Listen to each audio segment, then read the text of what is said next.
Okay, let's be real for a second. Pull out your phone, go to your gallery, and scroll all the way to the top. How many photos are sitting there? 5,000, 10,000. Now here's the kicker. When was the last time you actually watched that 5-minute video of the fireworks you recorded last New Year's? You know the one, shaky distorted audio, and you missed the actual show because you were making sure the frame was centered. My guess? Never. You've never watched it, and you probably never will. We're living in this weird era of digital hoarding, where we have more proof of our lives than ever before. Yet we feel less connected to the actual moments we're documenting. It's like a storage-full spiritual emergency. We get a physical surge of anxiety if we think we're missing the shot, but we feel absolutely nothing as we ignore the actual scene unfolding right in front of our eyes. I'll be honest, when I realized this, I felt a little attacked. We aren't building a gallery for our future selves to cherish. We're building a graveyard for experiences we were too busy to actually have. We treat our consciousness like a 256 gigabytes hard drive that is 99% full of redundant data, but 0% processed into actual wisdom. We've become cloud-based souls. If it isn't on the server, did it even happen? This isn't just a tech habit, it's a fundamental shift in how we exist. We are trading the internal richness of a lived moment for an external file that sits in a digital dark room forever. It's a paradox. The more we capture, the less we keep. We're outsourcing our very presence to a silicon chip, forgetting that the cloud doesn't have a nervous system.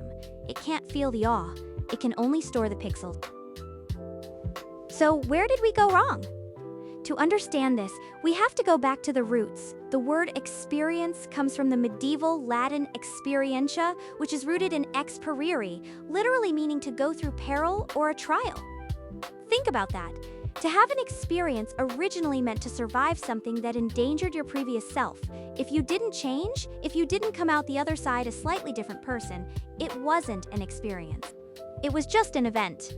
Now, fast forward to the 1970s, this philosopher Giorgio Agamben, who is a total genius by the way, wrote about how modern man makes his way home in the evening exhausted by a jumble of events. But not one of them has become experience. We're scrolling, snapping, and attending. But we lack destiny. We consume content, but it doesn't nourish our identity. Then you have Guy Debord, who talked about the spectacle. He argued that we've moved from being to having, and now we've landed in appearing. We don't go to a concert to hear the music anymore. We go to produce an image of ourselves at a concert. Think about the last time you had a premium meal. Did you let it get cold while you adjusted the lighting for the perfect Instagram story?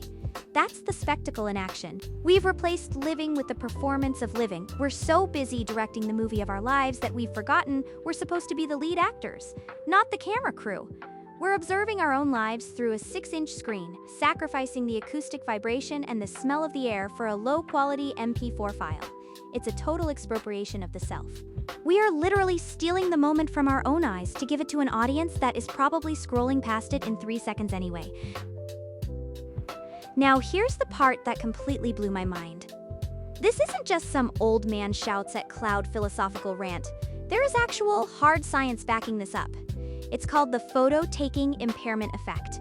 Back in 2014, a researcher named Linda Henkel found that when people take photos of objects in a museum, they actually remember fewer details about those objects than people who just looked at them.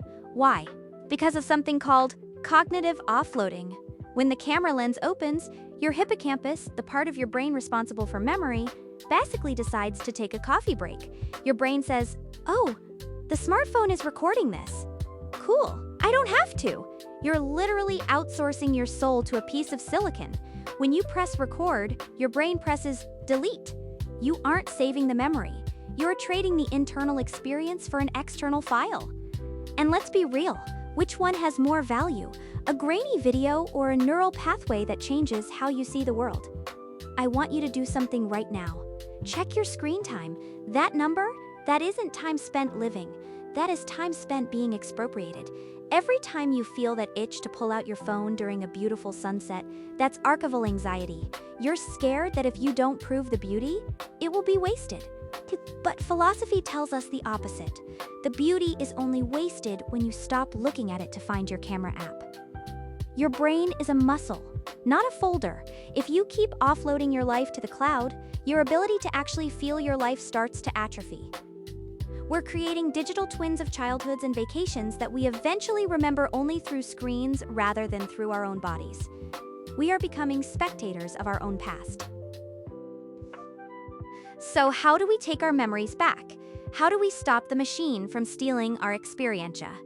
We need a manual reset. I've started using what I call the first 15 rule. In any significant moment, a meal with friends, a hike, a concert, commit to zero technology for the first 15 minutes. No photos, no checking notifications. Just let your inner history record first. Let the sensory details, the smell of the rain, the specific way your friend laughs encode themselves into your neurons. Then try the mental snapshot. It sounds cheesy, but it works. Look at something beautiful, blink your eyes slowly, and literally say, save in your mind. Focus on one non-visual detail, the temperature of the wind or the vibration of the music in your chest. That's how you improve neural encoding. And finally, try the analog review. Once a week, write down 3 things you experienced that aren't on your phone. If it's not in your gallery, but you still remember it, that is a lived experience. That is wisdom. Your memory is a muscle, and it's time to start training it again. We have to stop treating our lives like a professional photo shoot. You don't need to prove you were there. You just need to be there. The storage full notification shouldn't be a spiritual emergency. The fact that you can't remember the last 15 minutes because you were editing a caption, that is the emergency. Empowerment doesn't come from having the best gear. It comes from having the most vivid internal life. Let the cloud be for data. Keep your soul for yourself. Experience is the only thing you truly own, and yet it's the first thing we're willing to trade for a light. Look, I get it. Photos are great. I love a good memory as much as the next person. But we have to find the line where documentation becomes destruction. Giorgio Agamben and Walter Benjamin warned us that the modern world is designed to strip the weight from our lived moments, turning them into light, tradable commodities. We've turned our lives into core aesthetic memes, 15-second visual loops stripped of personal history. So here's the question I want you to sit with, and I'm not saying this in a meditation way, I mean genuinely think about it. Are you living your life, or are you just producing a high-definition documentary for an audience that isn't even watching? Because the hard truth is, if a moment isn't worth experiencing without a camera, it probably wasn't worth documenting in the first place. Lived memories are meant to be fragile. They're meant to evolve, to fade, and to turn into the wisdom that guides your future self. Digital data is static, cold, and dead. Don't let your life become a collection of high-res files that you're too exhausted to ever open. Put the phone down. Let the sunset be wasted on just you, because in that waste, in that undocumented silence, is where you actually start to exist. Stop proving. Start being. It's time to reclaim the peril of the trial, the weight of the moment, and the richness of a life that leaves no digital trace but changes everything inside of you. I'm putting my phone down now. You should too.